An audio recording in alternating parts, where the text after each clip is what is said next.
wanda ya samu wakilcin ɗan uwansa Sayyidi Muhammad Kurai Niyas da sauran ‘yan uwa maza da mata masu girma shekannanmu muƙaddamai Halifa Maulad Hussein Ayi Usman Bauchi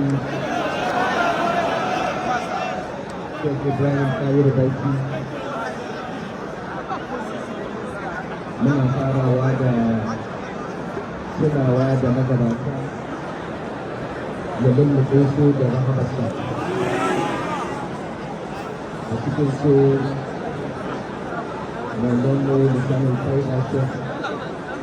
Tahir Usman Bauchi da Sheikh Tahir Abubakar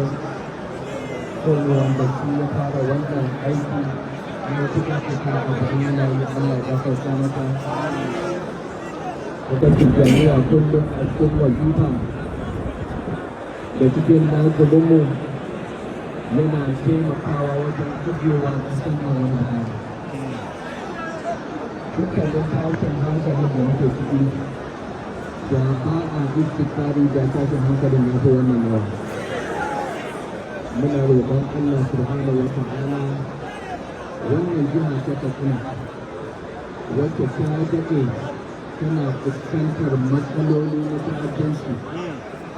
albarkacin bayan Allah da suka taru a nan albarkacin duniyarsu ta zuwa saboda ƙaunar bayan Allah da ƙasar manzon Allah sallallahu alaihi wasallam